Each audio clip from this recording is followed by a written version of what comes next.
ជាពិសេសជាប់នឹងហ្មងអាចរុយឥឡូវហ្នឹងវាភ្លឺថ្លាហើយបើស្បែកខ្លួនវិញឡើងអាលងហ្មងអូនចាជំរាបសួរអូនខ្ញុំឈ្មោះសូនីតាមុំឆ្នាំនេះខ្ញុំអាយុ37ឆ្នាំហើយមុខរបរបើកផ្ទះជួលចាមុនពេលបងស្គាល់ Marie Collagen ហ្នឹងគឺបងជួបប្រទះបញ្ហាច្រើនមុខបងពីមុនណាមានអាចរុយដុំហើយមានស្នាមជាំទៀតចាហើយ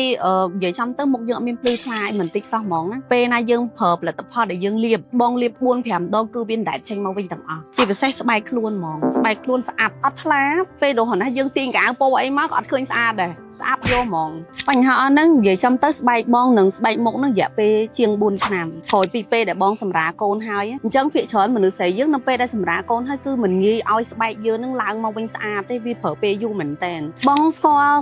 Marie Collagen ហ្នឹងតាមរយៈមិត្តភ័ក្តិគាត់ណែនាំប្រាប់យើងថាពីផលិតផលហ្នឹងប្រើទៅជួយដល់សុខភាពជួយដល់ស្បែកអញ្ចឹងទៅបងក៏សម្រេចចិត្តប្រើផលិតផលហ្នឹងបងប្រើ Marie Collagen ហ្នឹងអស់3ឈុតតែគ្រាន់តែញ៉ាំបានតែមួយអាទិត្យទេអូនបងមានអារម្មណ៍ថាខ្លួនឯងហ្នឹងវាប្រាយហ្មងណាស្បែកមុខយើងស្ទាបមកទុនល្មើយហើយ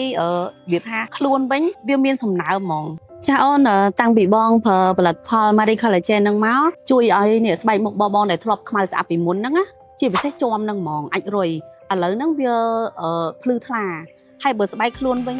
ឡើងអាលងហ្មងអូនតាំងពីពេលដែលថាបងសម្រាកូនហើយហ្នឹងយើងពិបាករកផលិតផលប្រើមែនទេប៉ុន្តែតាំងពីបងញ៉ាំផលិតផលនេះមកគឺមួយអាទិត្យហ្នឹងគឺដឹងថាវាប្លែកមែនតើហ្មងចាអូនសម្រាប់ Marie Collagen ហ្នឹងពេលដែលបងគាត់ណាបើកមូលកម្របមកមានក្លិនឈ្ងុយក្រអូបហ្មងណាហើយពេលបងដាក់ចូលក្នុងមាត់ណាមនុស្សបងគឺជាអ្នកចាញ់ក្លិនហើយដល់ពេលបងដាក់ចូលក្នុងមាត់ណាវាផ្អែមឡ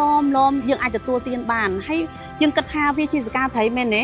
វាអាចថានឹងឆ្អាបហើយបងចាញ់ក្លិនអញ្ចឹងមែនតើប៉ុន្តែអត់ទេដាក់ចូលមាត់ទៅញ៉ាំមួយស្ពាហ៍ហើយចង់ញ៉ាំមួយស្ពាហ៍ទៀតអត់ទេអូនតាំងពីបងប្រើផលិតផល Marie Collagen ហ្នឹងមកមានផលប៉ះពាល់អីសម្រាប់បងទេមានតែជួយពង្រឹងសុខភាពបងកាន់តែល្អប្រសើរជាងមុនចាបើសិនជាមានមិត្តភ័ក្តិដែលគាត់មានបញ្ហាដូចបងណាបងប្រកាសជាណែនាំគាត់ព្រោះបងប្រើផលិតផលនេះគឺវាជឿជាក់លើខ្លួនឯងតែម្ដងអញ្ចឹងបងត្រូវតែប្រាប់មិត្តភ័ក្តិដើម្បីឲ្យគេទទួលស្គាល់ថាផលិតផលនេះល្អចាអូនសម្រាប់ផលិតផល Marie Collagen នេះបងនៅតែបន្តប្រើ 100% ហ្មងព្រោះអីដោយសារ Marie Collagen ហ្នឹងហើយជួយឲ្យបងមានសម្រស់ស្រស់ស្អាតជាពិសេសជួយសុខភាពហ្នឹងហ្មងអញ្ចឹងក្រុមគ្រួសារបងមិនថាម៉ាក់បងឯងគាត់ប្រសើរមែនតើគាត់ថាអត់ត្រូវខ្វះអាហ្នឹងទេត្រូវតែមានក្នុងផ្ទះចាជាចុងក្រោយបងសូមអរគុណចំពោះផលិតផល Marie Collagen ដែលគាត់គិតគូរពីសុខភាពនិងសម្រស់តែមានរោងចក្រនៅប្រទេសកម្ពុជាយើងនេះនិយាយទៅអរគុណខ្លាំងមែនតើហើយខ្ញុំក៏មានសម្រស់ស្រស់ស្អាតរាល់ថ្ងៃហ្នឹងគឺដោយសារផលិតផល Marie Collagen ហ្នឹងឯងអរគុណច្រើនចង់បានសម្រស់ក្មេងជាងវ័យត្រូវញ៉ាំ Collagen សកាត្រីសមុទ្រទឹកជ្រៅ